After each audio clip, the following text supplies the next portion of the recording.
Baik saudara, kita akan masih berada di dalam sermon series kita yang berjudul The Apostles' Creed atau Credo Rasuli. Dan kita sudah memasuki minggu yang ketiga saudara. Di minggu yang pertama kita membahas frasa pertama dari pengakuan iman rasuli, aku percaya. Dan minggu lalu kita sama-sama belajar mengenai frasa yang kedua, yaitu Allah Bapa yang Maha Kuasa. Dan hari ini kita masuk kepada frasa yang ketiga yang akan sama-sama kita pelajari, yaitu pencipta langit dan bumi. Atau di dalam pengakuan iman rasuli kita biasanya mengucapkan Halik langit dan bumi ya. Mungkin ada dari antara saudara yang baru tahu kalau Halik itu artinya pencipta. Ya.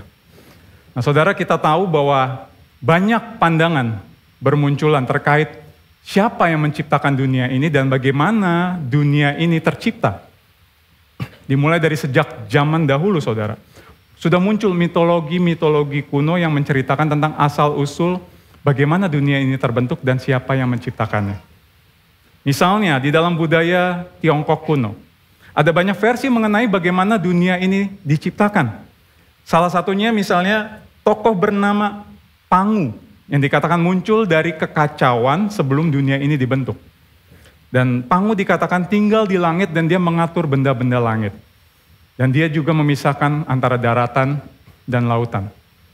Nah ada versi yang lain saudara yang mengatakan bahwa dunia ini tercipta baru sesudah Pangu ini wafat, sesudah dia dikatakan kelelahan karena dia harus menopang langit selama 18.000 tahun.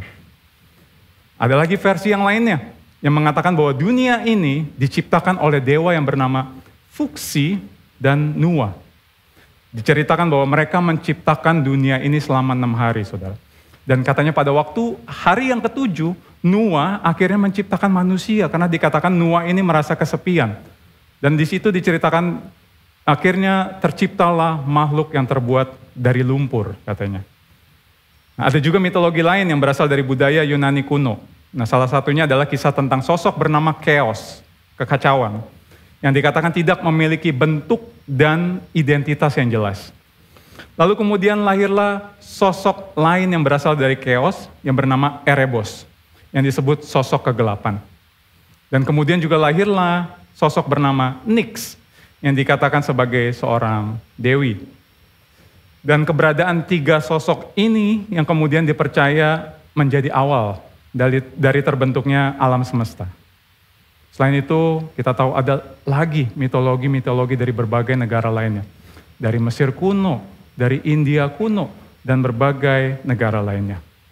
And by the way, saya harus berterima kasih kepada Google karena telah berhasil membuat saya kelihatan sedikit lebih pintar karena bisa menjelaskan ini kepada saudara. Nah, saudara, tidak hanya mitologi kuno yang masih dipercaya oleh banyak orang. Kita tahu ada banyak agama dan juga kepercayaan punya versi mereka masing-masing tentang bagaimana dunia ini diciptakan dan siapa yang menciptakannya. Makanya tujuan dari pengakuan iman rasuli ini dibuat pada waktu abad kedua. Salah satu tujuannya adalah untuk menjadi pagar bagi kita di dalam menghadapi ajaran-ajaran yang tidak sesuai dengan pengajaran iman Kristen. Nah, saudara, pernyataan Allah pencipta langit dan bumi yang terdapat di dalam pengakuan iman rasuli tentunya bukan menjadi hal yang membingungkan bagi setiap kita. Saya percaya setiap kita di tempat ini percaya dan yakin bahwa Allah lah yang menciptakan langit dan bumi. Dan juga tidak hanya di dalam pengakuan iman rasuli, saudara. Di banyak gereja, kalimat ini biasanya diucapkan di awal ibadah, yang dikenal dengan istilah votum atau pernyataan iman. Kalimat itu kira-kira berbunyi seperti ini. Pertolongan kita adalah di dalam nama Tuhan yang menjadikan langit dan bumi. Dan seterusnya. Di dalam Alkitab kita juga dapat menemukan ayat-ayat yang dengan jelas menyebutkan bahwa Allah lah yang menciptakan langit dan bumi dan segala isinya. Nah, namun yang kadang menjadi pertanyaan beberapa orang adalah ini, saudara. Apakah ini berarti bahwa hanya Allah Bapa seorang diri yang melakukan penciptaan itu? Sedangkan Allah Anak, Yesus, dan Allah Roh Kudus tidak terlibat di dalam penciptaan. Nah, dalam hal ini saya ingin menyampaikan bahwa perkataan Allah pencipta langit dan bumi itu bukan berarti hanya Allah Bapa saja yang menciptakan langit dan bumi dan segala isinya, saudara. Tetapi, saudara, di dalam proses penciptaan, Allah Bapa, Allah Anak, dan Allah Roh Kudus bersama-sama bersinergi menciptakan alam semesta dan segala isinya. Ada beberapa ayat yang menyatakan bahwa Yesus dan Allah Roh Kudus juga terlibat di dalam penciptaan. Misalnya di dalam Ibrani 1 ayat yang kedua, di situ dikatakan, maka pada zaman akhir ini, Ia telah berbicara kepada kita dengan perantaraan anaknya, yang telah Ia tetapkan sebagai yang berhak menerima segala yang ada. Oleh Dia, Allah telah menjadikan alam semesta. Dan kemudian kalau kita melihat di dalam Mazmur 104 ayat yang ke-30, kita melihat bahwa Allah Roh Kudus juga terlibat di dalam penciptaan. Di dalam versi Alkitab yang terbuka, bagian ini dengan jelas mengatakan, saat engkau mengutus rohmu, mereka semua tercipta. Dan engkau membarui muka bumi. Nah lalu kemudian yang menjadi pertanyaannya adalah ini. Bagaimana kita dapat mengenal Allah yang begitu besar, pencipta langit dan bumi ini? Dan apa signifikansinya di dalam kehidupan kita? Nah mari saudara saat ini kita bersama membaca ayat yang menjadi perenungan kita bersama. Terambil dari Yohanes 1 ayat yang ke-1 sampai dengan ke-11. Kita baca secara bergantian, saya ayat pertama, saudara ayat yang kedua, dan seterusnya sampai selesai. Pada mulanya adalah firman, firman itu bersama-sama dengan Allah, dan firman itu adalah Allah. Segala sesuatu dijadikan oleh Dia, dan tanpa Dia tidak ada suatu pun yang telah jadi dari segala yang telah dijadikan.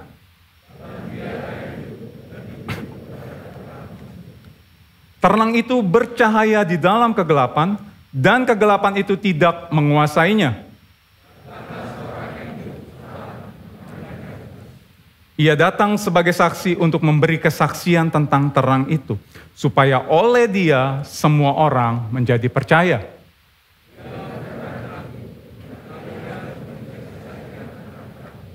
Terang yang sesungguhnya yang menerangi setiap orang sedang datang ke dalam dunia.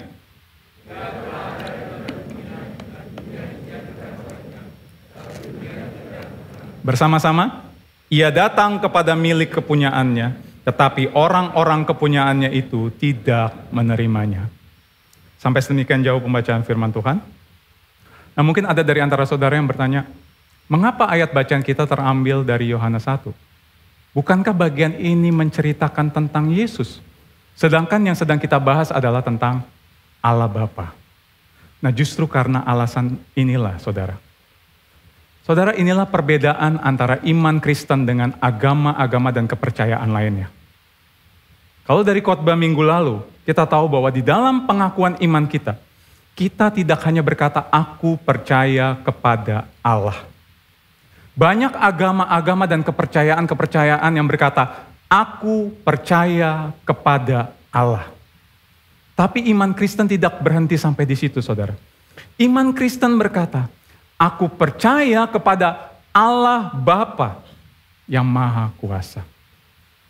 Dan di dalam iman Kristen, kita tidak hanya sekedar percaya, tetapi kita pun dapat mengenal akan pribadi Allah yang kita sembah itu. Bagaimana caranya? Hanya melalui pribadi Yesus Kristus. Yesus sendiri pernah mengatakan seperti ini, aku dan Bapa adalah satu. Dan Yesus juga pernah berkata kepada Filipus yang pada waktu itu meminta Yesus untuk menunjukkan Bapa kepada mereka. Filipus berkata, tunjukkan Bapa kepada kami, itu sudah cukup bagi kami. Dan kemudian Yesus menjawab Filipus, barang siapa telah melihat aku, ia telah melihat Bapa. Lalu kemudian Yesus melanjutkan, aku di dalam Bapa dan Bapa di dalam aku. Bahkan kalau saudara melanjutkan pembacaan Yohanes 1 ini pada ayat yang ke-18, sangat jelas dikatakan seperti ini saudara. Tidak seorang pun yang pernah melihat Allah, tetapi anak tunggal Allah yang ada di pangkuan Bapa. Dialah yang menyatakannya. Nah, mengenai hal ini, saudara, Arthur Pink, seorang hamba Tuhan, pernah mengatakan seperti ini. Tidak ada pengungkapan yang lebih besar mengenai karakter dan sifat dari Bapa selain melalui pribadi Yesus Kristus.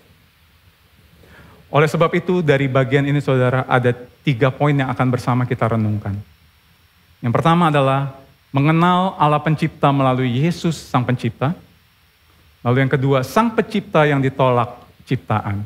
Dan yang ketiga, bagaimana ciptaan berdamai dengan Sang Pencipta. Mari kita masuk kepada bagian yang pertama, yaitu mengenal Allah Pencipta melalui Yesus Sang Pencipta. Saudara, pada waktu saudara membaca keempat kitab Injil, Matius, Markus, Lukas, Yohanes, saudara akan menemukan ada kisah-kisah yang serupa, namun tak sama, saudara. Atau ada penekanan yang berbeda di masing-masing kitab. Nah, seolah-olah ini karena masing-masing penulis menuliskan kitabnya kepada pembaca yang berbeda, saudara. Seolah-olah seperti saat kita menonton sebuah film. Kita tahu bahwa pemeran utamanya adalah Yesus, saudara. Dan kita tahu ceritanya seperti apa. Tetapi kita bisa melihat kisah ini dari 4 kamera dengan angle yang berbeda-beda, saudara. Atau contoh seperti ini misalnya, saudara. Saudara saat ini duduk di tempat saudara masing-masing dan saudara melihat saya dari angle yang berbeda-beda. Mungkin saudara yang di sebelah kanan saya, saudara melihat saya seperti saya berumur 25 tahun. Mungkin. Contoh, saudara, contoh. Kalau contoh kan harus yang bagus ya. Nah, saudara yang di sebelah kiri saya, mungkin saudara melihat saya seperti saya berumur 26 tahun. Nah, saudara mungkin yang di tengah, saudara melihat saya seperti saya berumur 42 tahun. Ya, paling dekat ya, paling mirip. Nah, saudara, pada waktu saudara menceritakan tentang saya, kemungkinan ada sedikit perbedaan, saudara. Namun sebenarnya poin saudara adalah sama. Saudara sedang menceritakan satu orang yang bernama Eric. Nah, begitu juga dengan para penulis dari kitab Injil ini, saudara. Cara mereka menulis, kepada siapa surat ini ditujukan, itu juga berbeda. Tetapi mereka menceritakan satu pribadi yang sama. Nah, ada yang unik dari kitab Yohanes ini kalau saudara baca. Nah, kalau saudara baca dari awal sampai selesai kitab Yohanes ini, saudara tidak akan menemukan nama Yohanes si penulis ini tercantum di kitab Yohanes.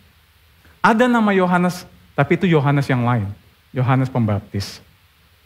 Nah, tetapi menarik, saudara, karena di dalam tulisannya ini, Yohanes menyebut dirinya dengan sebutan apa, saudara? Murid yang dikasihi Yesus. Dia menjuluki dirinya seperti itu di dalam tulisannya Yohanes ini. Nah, mungkin ini terkesan arogan atau terkesan sombong kedengarannya. Ini seperti misalnya saya mungkin berkenalan dengan saudara, jemaat Gibeon. Lalu waktu saudara memperkenalkan diri, saudara berkata seperti ini. Perkenalkan, saya jemaat yang dikasihi Pastor Michael Christian. Oh, siap. Apakah itu salah, saudara? Enggak salah, karena memang Pastor Mike mengasihi setiap jemaat yang dipercayakan di tempat ini. Enggak salah. Begitu juga dengan Yohanes. Apa yang Yohanes nyatakan ini bukanlah satu bentuk arogansi atau kesombongan untuk menunjukkan bahwa dia yang paling dikasihi dibandingkan murid-murid yang lainnya. Bukan. Tapi ini justru menunjukkan bentuk kepercayaan diri penuh. Keyakinan bahwa Yesus mengasihi dia dan bahwa dia telah mengalami kasih Yesus di dalam hidupnya. Nah, lalu kalau saudara perhatikan Yohanes 1 yang kita baca ini. Ini adalah bagian yang disebut dengan prolog, saudara. Apa itu prolog? Prolog adalah sebuah pengantar atau pembuka dari suatu cerita. Biasanya sebuah prolog itu pasti atau kemungkinan besar dimulai dengan sebuah cerita yang ringan. Nah, tetapi kalau saudara perhatikan prolog yang disampaikan Yohanes di awal suratnya ini, saudara. Ini terkesan gak biasa, saudara. Berbeda dengan kitab Injil lainnya yang memulai kisah mereka dengan silsilah kelahiran Yesus.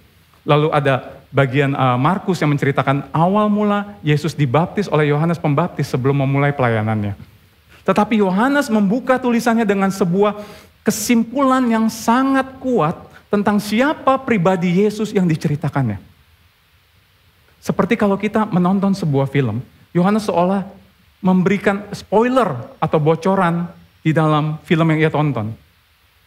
Nah, kita dapat mengetahui hal itu karena di bagian akhir dari tulisannya ini, Yohanes mengatakan seperti ini.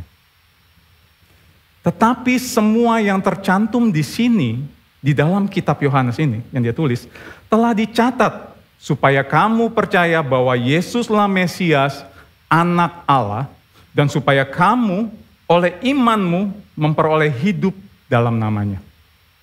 Seolah-olah Yohanes berkata begini kepada pembacanya. Tuh kan, benar kan yang gue bilang dari awal, siapa Yesus itu sebenarnya? Seperti itu kira-kira. Nah, inilah yang menjadi tujuan dari inti penulisan Yohanes, yaitu supaya mereka yang membacanya menjadi percaya dan terus percaya kepada pribadi Yesus Kristus. Nah, kita kembali kepada bagian ayat yang pertama dan ayat yang kedua. Saudara, mengapa Yohanes tidak langsung saja menyebut nama Yesus pada bagian ini? Tapi mengapa dia menggunakan kata firman? Kita semua tentu sudah tahu ya, bagian kata firman ini adalah mengacu kepada Yesus. Tapi kenapa Yohanes tidak menggunakan kata Yesus? Bukankah akan lebih mudah kalau pernyataannya seperti ini? Pada mulanya adalah Yesus. Yesus itu bersama-sama dengan Allah dan Yesus adalah Allah.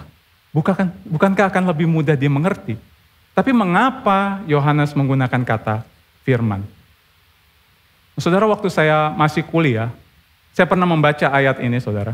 Dan saya memiliki pemahaman seperti ini. Firman pada bagian ini, menurut saya pada waktu itu adalah, ya firman Allah atau Alkitab, saudara. Lalu pada bagian firman itu bersama-sama dengan Allah, saya memiliki pemikiran, berarti firman itu bukan Allah, dan dia lebih rendah dari Allah. Itu pemikiran saya dulu. Dan beberapa waktu yang lalu, pernah ada yang chat saya, juga menanyakan tentang ayat ini. Dan orang ini juga sepertinya memiliki pemahaman seperti saya dulu, saudara. Nah, saudara, tapi pertanyaannya, apakah penggunaan kata firman ini membingungkan untuk pembaca pada waktu itu? Sebenarnya tidak, saudara. Kata firman atau the word di dalam bahasa Inggris adalah kata yang sangat familiar di kalangan orang Yahudi dan orang Yunani pada waktu itu. Dan Yohanes pun memiliki tujuan pada waktu dia menggunakan kata firman di bagian ini. Nah, saudara, orang Yahudi mengenal kata firman ini dengan sebutan memra di dalam bahasa Aram. Yang maknanya selalu menunjuk kepada pribadi Allah. Nah, begitu juga dengan orang-orang Yunani, saudara. Logos yang artinya adalah firman, adalah kata yang umum yang mereka dengar. Jadi kata itu seringkali digunakan oleh para filsuf Yunani yang telah hidup ratusan tahun sebelum Yohanes ini menulis kitab ini. Mereka memahami, para filsuf itu memahami bahwa dunia ini memiliki pattern atau pola keteraturan, saudara. Ada pagi, ada siang, ada sore, ada malam. Lalu ada musim-musim yang berganti secara beraturan. Dan ada waktu-waktu yang berjalan secara teratur. Nah, melihat segala keteraturan itu, mereka lalu menyimpulkan kalau keteraturan ini terjadi karena ada sesuatu atau sumber yang mengatur semua keteraturan tersebut. Dan mereka menyebut sumber dan keteraturan itu sebagai logos. Sehingga waktu Yohanes menuliskan ayat pertama ini, saudara, para pembacanya pada waktu itu tahu apa yang Yohanes maksudkan. Jadi dengan menggunakan kata firman, sebenarnya Yohanes ingin menegaskan bahwa firman itu bukanlah apa, melainkan siapa. Nah, kemudian ketika orang Ibrani membaca bagian dari ayat 1 ini, khususnya pada kalimat pada mulanya, mereka tuh langsung recall, saudara. Mereka langsung tahu bahwa bagian ini adalah bagian yang pernah Musa tulis di dalam kitab Kejadian. Di mana Kejadian 1 ayat 1 juga dimulai dengan perkataan pada mulanya. Dan mereka mengingat bahwa pada mulanya Allah menciptakan bumi dan segala isinya dengan firman. Nah, namun kata pada mulanya di dalam bahasa aslinya, saudara, sebenarnya tidak menggunakan artikel atau kata sandang seperti an atau the di dalam bahasa Inggris ya. Nah, jadi kalau sebenarnya di dalam bahasa Inggris Sebenarnya kalimat itu tidak berbunyi in the beginning, bukan. Tetapi in beginning. Nah, hal ini menunjukkan bahwa permulaan yang Yohanes maksudkan bukan hanya permulaan penciptaan, melainkan permulaan sebelum terjadinya segala sesuatu. Sebelum dunia ini diciptakan. Inilah permulaan yang sesungguhnya tidak pernah ada awalnya. Yaitu bahwa Sang Firman sesungguhnya sudah ada dari sejak kekekalan. Nah, kemudian kalimat berikutnya yang mengatakan firman itu bersama-sama dengan Allah. Ada 2 poin yang sangat penting pada bagian ini, saudara. Yang pertama, kata bersama-sama. Kata bersama-sama dengan Allah menunjukkan bahwa ada pribadi yang berbeda. Ada 2 pribadi yang berbeda, yaitu firman dan Allah. Sang Firman berbeda dengan Allah Bapa. Jadi bagian ini ingin menunjukkan suatu kejamakan Allah. Kalau kita melihat di dalam Kejadian 1 ayat 26, sewaktu Allah menciptakan manusia, kita juga melihat ada kejamakan Allah di situ. Allah berkata, marilah kita menciptakan manusia menurut gambar dan rupa kita. Yang menunjukkan bahwa penciptaan terjadi melalui 3 pribadi Allah yang saling bersinergi. Lalu hal yang kedua, kata bersama-sama menunjukkan suatu relasi yang sangat erat, saudara. Di dalam bahasa aslinya kata tersebut berarti berhadapan muka dengan muka.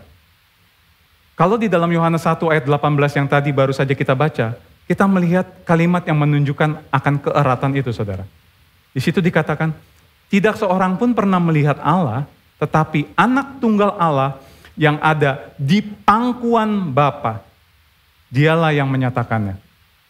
Di dalam Alkitab versi yang lain, kalimat tersebut mengatakan, dia yang paling dekat dengan Bapa. Yang juga diartikan, dia yang berada di dekapan Bapa. Itu penggambaran sebuah keintiman yang sangat luar biasa. Jadi bagian ini sesungguhnya ingin menekankan bahwa ada perbedaan pribadi antara Allah dengan Sang Firman. Namun ada kesatuan di dalam esensi. Lalu di ayat yang ketiga, kita dapat melihat bahwa segala sesuatu dijadikan oleh Dia, Yesus. Dan tanpa Dia, tidak ada suatu pun yang telah jadi dari segala yang telah dijadikan. Di dalam bagian yang lain, Paulus mengatakan hal yang senada seperti yang Yohanes tuliskan. Di dalam Kolose 1 ayat 15 dan 16. Yang mengatakan, Ia adalah gambar Allah yang tidak kelihatan, yang sulung, lebih utama dari segala yang diciptakan. Karena di dalam Dialah telah diciptakan segala sesuatu, yang ada di sorga dan yang ada di bumi, yang kelihatan dan yang tidak kelihatan, baik singgasana maupun kerajaan, baik pemerintah maupun penguasa, segala sesuatu diciptakan oleh Dia dan untuk Dia. Apa yang bisa kita simpulkan pada bagian pertama ini, saudara? Hal ini menekankan bahwa Yesus adalah Allah pencipta. Tanpa Yesus, tidak ada yang dapat diciptakan. Artinya, segala sesuatu yang ada di alam semesta ini beserta isinya diciptakan juga oleh Yesus. Dan sebagai gambar Allah yang tidak kelihatan, maka apapun yang Yesus lakukan itu selalu mengarah kepada Allah Bapa. John Calvin menyimpulkannya seperti ini. Melalui Kristus, Allah menunjukkan kepada kita kebenarannya, kebaikannya, hikmatnya, kekuatannya. Singkatnya, keseluruhan dirinya. Keseluruhan diri Allah terpancar melalui pribadi Yesus Kristus. Jadi sesungguhnya hanya melalui pribadi Yesus Kristus saja kita dapat mengenal akan siapa Allah pencipta langit dan bumi.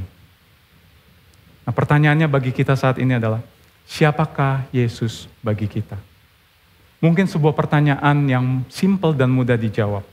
Namun, apakah kita sungguh-sungguh telah mengenal pribadi Yesus Kristus itu di dalam hidup kita? Saudara, melalui bagian ini kita tahu bahwa Dia juga adalah Allah pencipta. Melaluinya kita tahu segala sesuatu itu diciptakan.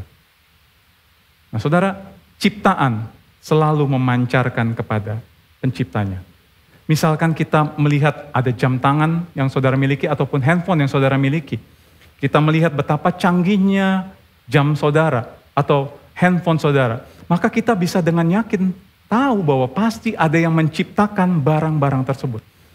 Saya percaya dan saya yakin tidak ada seorang pun di tempat ini ketika melihat barang-barang tersebut kemudian berpikir bahwa barang tersebut tiba-tiba muncul saja dari dalam tanah. Kita semua yakin pasti ada yang menciptakan barang-barang tersebut. Nah inilah yang seharusnya muncul dari diri kita sewaktu kita melihat ciptaan Allah. Apa yang ada di pikiran kita sewaktu kita melihat alam semesta. Sewaktu kita melihat matahari, bulan, bintang, gunung yang begitu megah, dan pantai mungkin yang begitu indah. Apa yang kita pikirkan sewaktu kita melihat itu semua? Melalui itu semua, kita diingatkan bahwa semua itu dicipta melalui Yesus. Dan semua itu seharusnya membawa kita mengenal siapa Allah pencipta kita. Daud juga pernah mengungkapkan kekagumannya akan hal ini. Dia mengatakan, langit menceritakan kemuliaan Allah dan cakrawala memberitakan pekerjaan tangannya. Namun ironis saudara, bahwa dengan keberadaan ciptaan itu pun, ditambah dengan perkembangan teknologi yang semakin canggih, masih ada orang-orang yang tidak percaya bahwa ada pribadi Allah yang menciptakan itu semua. Meskipun mereka melihat dengan mata mereka sendiri, dan ada yang melakukan penelitian alam semesta mengenai hal itu, namun tetap ada orang-orang yang mengeraskan hati mereka dan berkata tidak ada Allah. Hal ini seperti yang dikatakan di dalam Roma 1 ayat 20-21. Sebab apa yang tidak nampak daripadanya, yaitu kekuatannya yang kekal dan keilahiannya dapat nampak kepada pikiran dari karyanya sejak dunia dijadikan. Sehingga mereka tidak dapat berdalih. Sebab sekalipun mereka mengenal Allah, mereka tidak memuliakan Dia sebagai Allah atau mengucap syukur kepadanya. Sebaliknya, pikiran mereka menjadi sia-sia dan hati mereka yang bodoh menjadi gelap. Di dalam lubuk hati mereka, mereka sebenarnya tahu bahwa ada Allah. Tetapi mereka lebih memilih untuk mengeraskan hati mereka dan menolak Allah. Dan hal inilah yang terjadi selanjutnya di poin yang kedua. Sang pencipta ditolak ciptaan. Saudara, pada bagian ini di ayat yang ke-9 sampai ayat yang ke-11, kita melihat dengan jelas bahwa Yesus yang dikatakan sebagai terang yang sesungguhnya telah berada di dunia ciptaannya. Namun dikatakan dunia yang Ia ciptakan tidak mengenal Dia. Bahkan yang lebih tragis dari itu semua adalah Dia datang kepada milik kepunyaannya, tetapi orang-orang yang dikatakan kepunyaannya itu tidak menerimanya. Saudara, kalau misalnya nanti sesudah ini saudara habis ibadah saudara pulang ke rumah, lalu saudara waktu saudara membuka pintu rumah, tiba-tiba di dalam rumah saudara ada orang yang tidak saudara kenal. Apa yang akan saudara lakukan? Apakah saudara akan berkata, Shalom? Enggak mungkin. Yang paling pasti adalah saudara akan tengking orang itu kan. Saudara akan usir orang itu. Atau mungkin saudara akan lapor kepada polisi. Kenapa? Karena saudara tidak mengenal orang itu. Dan ada kemungkinan besar kalau orang itu akan melakukan tindakan kejahatan. Tetapi saudara, ayat yang kita baca tadi, ini sangat miris saudara. Karena Yesus datang kepada dunia ciptaannya sendiri. Tetapi dunia tidak mengenal Dia. Bahkan Dia datang kepada milik kepunyaannya. Yang mengacu kepada orang-orang Israel yang kepada mereka Allah telah memilih dan menetapkan mereka. Tapi mereka bukannya menyambutnya, tapi justru malah menolaknya. Kalau saudara melihat di dalam Alkitab, di dalam Injil, maka kita akan menemukan hal ini. Yesus ditolak di tempat kampung halamannya sendiri. Bahkan di dalam setiap pelayanan yang Yesus lakukan, saudara, orang-orang yang paling keras menolak Yesus justru adalah orang-orang yang Yahudi yang sebenarnya adalah dikatakan miliknya, saudara. Nah, saudara, beberapa tahun yang lalu, mungkin 20 tahun yang lalu kira-kira, ada sebuah film yang berjudul I, Robot yang diperankan oleh Will Smith. Mungkin ada dari antara saudara yang pernah menyaksikan film itu. Tapi mungkin sebagian dari saudara masih lebih suka nonton film Doraemon waktu itu. Karena itu 20 tahun yang lalu, saudara mungkin masih kecil.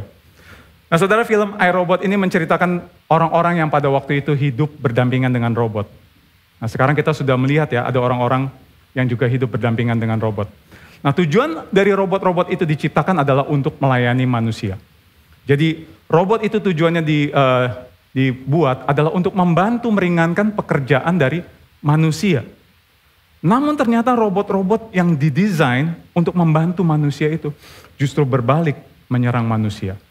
Nah dimulai ketika si robot ciptaan ini justru malah membunuh seorang dokter yang bernama Dr. Lenin, yang sebenarnya adalah pencipta dari robot-robot itu. Sangat ironis saudara, karena Dr. Lenin sangat bangga dengan robot ciptaannya ini. Bagi Dr. Lenin, robot-robot ini adalah masterpiece-nya dia, kebanggaannya dia. Namun ternyata robot ciptaannya yang begitu ia kagumi justru berbalik menyerang dia, bahkan membunuh dia. Bukankah kisah ini seperti yang Yesus alami, saudara?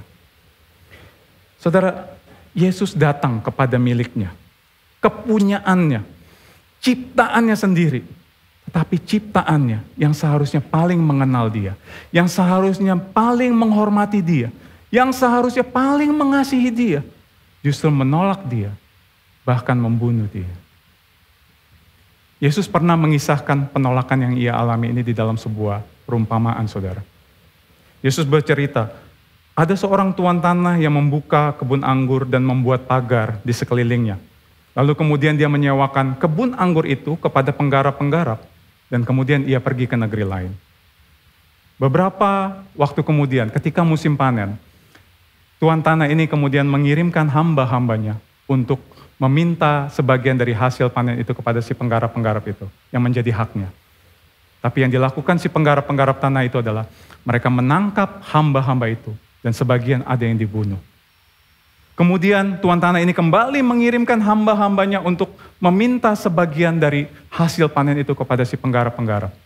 Tapi sekali lagi, penggarap-penggarap itu menangkap hamba-hambanya, dan kemudian sebagian juga ada yang dibunuh. Akhirnya tuan tanah ini mengirimkan anaknya sendiri. Sambil dia berkata, anakku pasti akan mereka segani. Tapi apa yang terjadi? Ketika anaknya tiba di sana, penggarap-penggarap itu juga menangkap anak itu. Bahkan membunuh anak si tuan tanah. Saudara, tuan tanah di dalam perumpamaan ini menggambarkan Allah Bapa. Para penggarap-penggarap itu menggambarkan kaum Israel, kebun anggur menggambarkan dunia ini. Hamba-hamba yang diutus itu menggambarkan nabi-nabi yang diutus Allah. Dan sang anak menggambarkan Yesus. Sewaktu Yesus menceritakan kisah ini, perumpamaan ini, orang-orang Yahudi yang mendengar tentang perumpamaan ini, mereka tahu bahwa yang sedang Yesus ceritakan itu adalah mereka. Tapi saudara tahu respon mereka? Mereka justru menjadi marah dan dikatakan ingin menangkap Yesus. Saudara, bagaimana dengan kita? Mungkin saudara sewaktu kita merenungkan kisah ini, kita berpikir, itu bukan saya. Saya nggak pernah menolak Yesus. Saya percaya kepada Allah dan saya percaya kepada Yesus. Namun saudara, masalah dari kebanyakan kita adalah bukannya kita tidak percaya kepada Allah. Kita percaya kepada Allah, kita percaya kepada Yesus, dan kita tidak menolak Yesus. Tetapi masalah dari kebanyakan kita adalah, kita mengaku kita percaya Allah, namun kepercayaan kita kepadanya sesungguhnya tidak kita lakukan dengan sepenuh hati. Dan itu biasanya terlihat dari tindakan yang kita lakukan yang tidak sesuai dengan apa yang kita ucapkan. Kita mengatakan kita percaya Allah dengan sepenuh hati, tetapi di dalam keseharian kita mungkin tetap mengandalkan kekuatan kita sendiri. Kita mungkin tetap mengandalkan pemikiran kita sendiri, kepintaran kita sendiri. Entahkah itu di dalam usaha kita, entahkah itu di dalam pekerjaan kita, ataukah di dalam pelayanan kita. Kita bertindak dengan pengertian kita sendiri. Atau sewaktu ada masalah atau pergumulan, mungkin kita tidak menolak Yesus, saudara. Tetapi apakah kita tetap percaya kepadanya? Apakah kita tetap percaya bahwa Dia adalah Allah pencipta kita, yang sangat mengerti akan siapa kita ciptaannya ini. Dan bahwa dia tidak pernah meninggalkan kita walau sedetik pun. Ataukah kita lebih mengandalkan diri kita sendiri?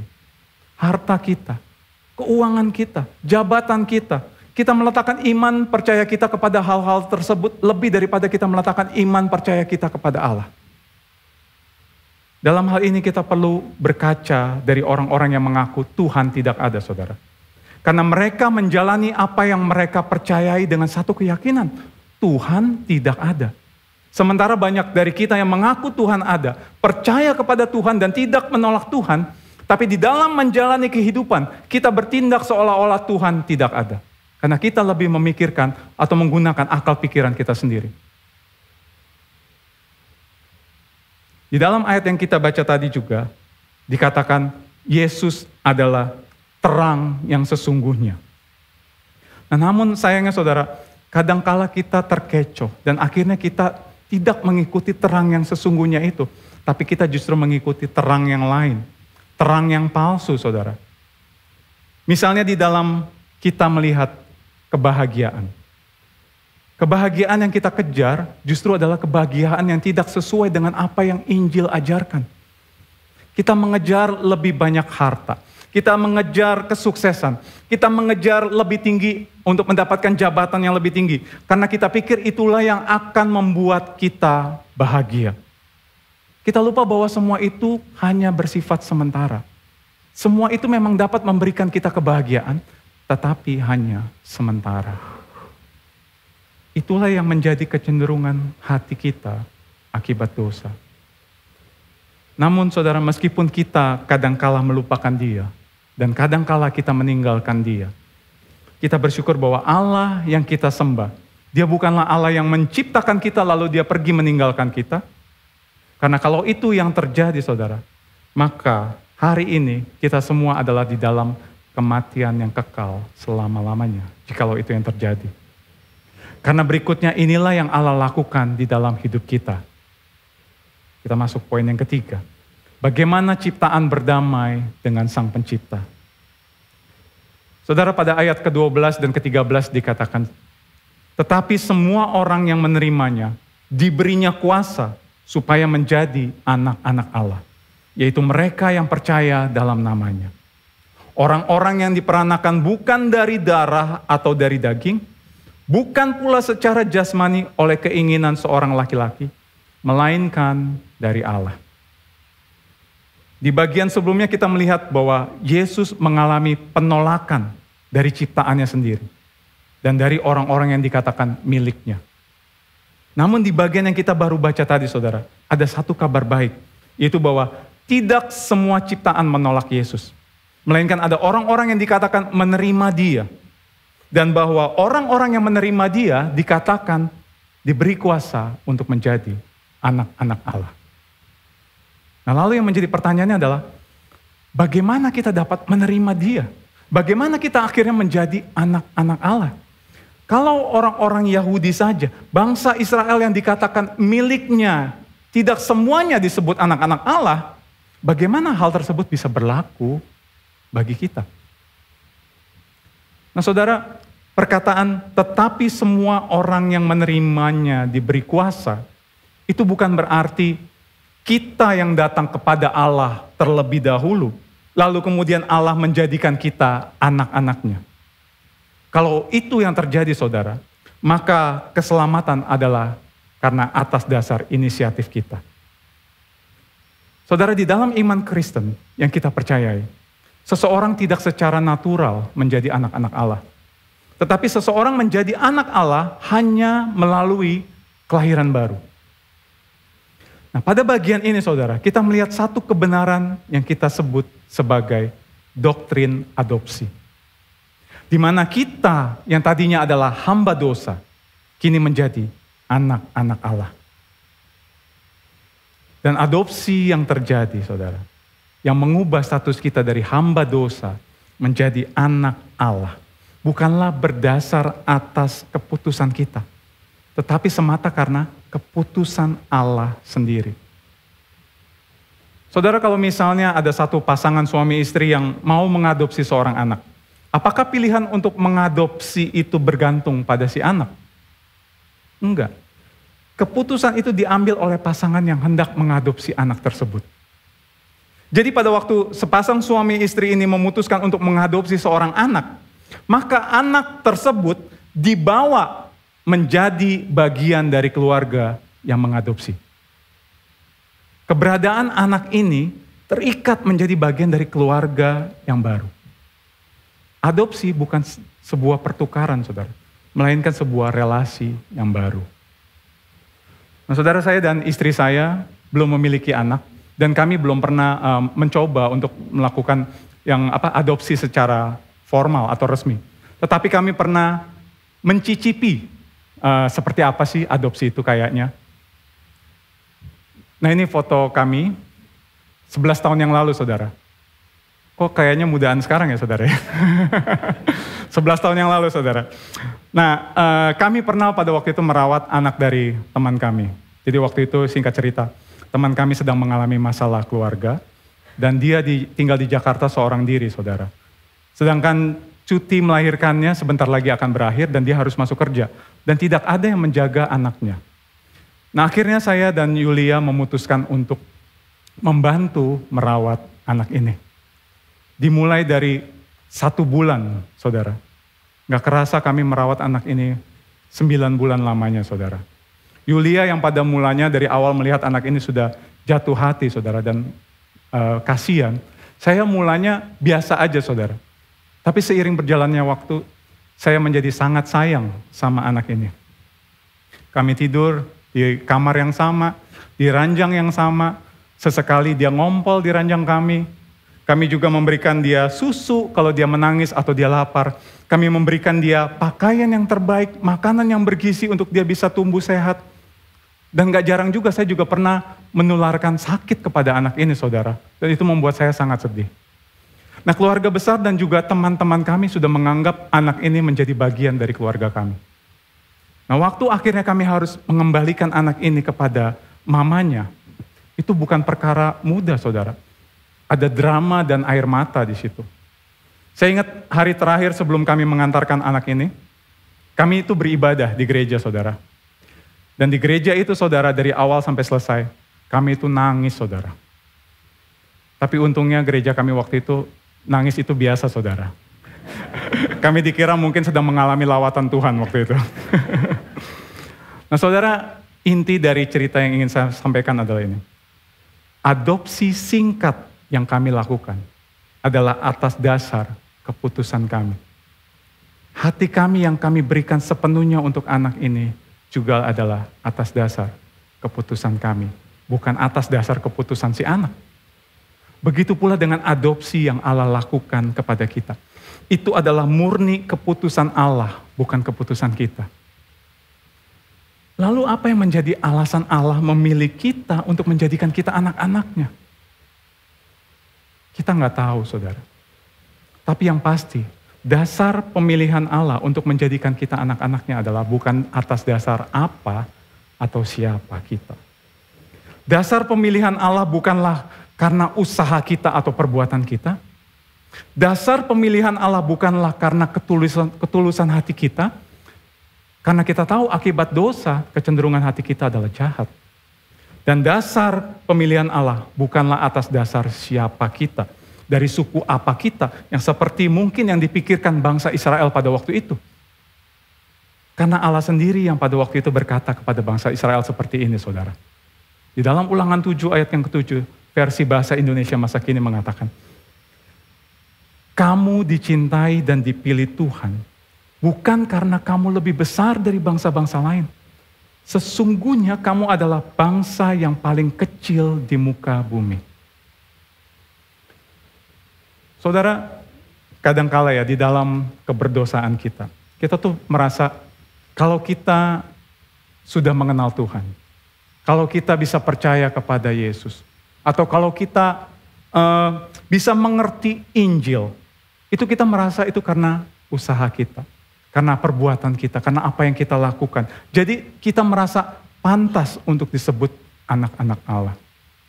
Tetapi kebenarannya adalah tidak ada satupun dari kita yang sebenarnya pantas, saudara. Karena sesungguhnya dasar pemilihan Allah atas umatnya dari sejak semula adalah berdasarkan kasih karunia-Nya, bukan atas dasar kepantasan. Seorang hamba Tuhan juga pernah mengatakan seperti ini. Kasih karunia adalah kebalikan dari kepantasan.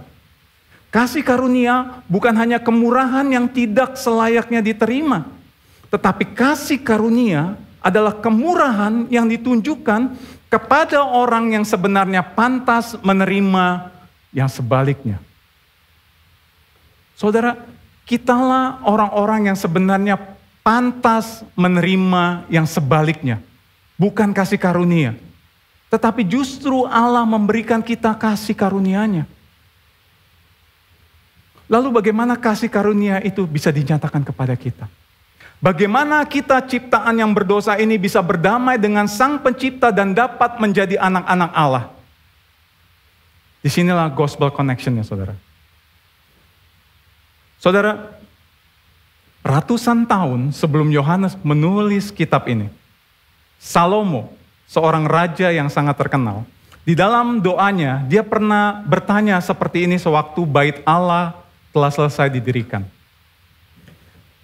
Di dalam 1 Raja-Raja ayat yang ke-8, 1 Raja-Raja 8 ayat yang ke-27, Salomo bertanya seperti ini. Tetapi benarkah Allah hendak diam di atas bumi? Sesungguhnya langit, bahkan langit yang mengatasi langit pun tidak dapat memuat engkau. Terlebih lagi rumah yang kudirikan ini. Salomo di dalam doanya dia merasa gak layak, saudara. Karena ini adalah satu hal yang mustahil. Allah pencipta dunia ini. Allah pemilik segala sesuatunya. Allah yang begitu besar, Allah yang begitu mulia. Mau diam di dalam bait Allah yang dia buat. Sesuatu yang mustahil menurut akal pikiran dia.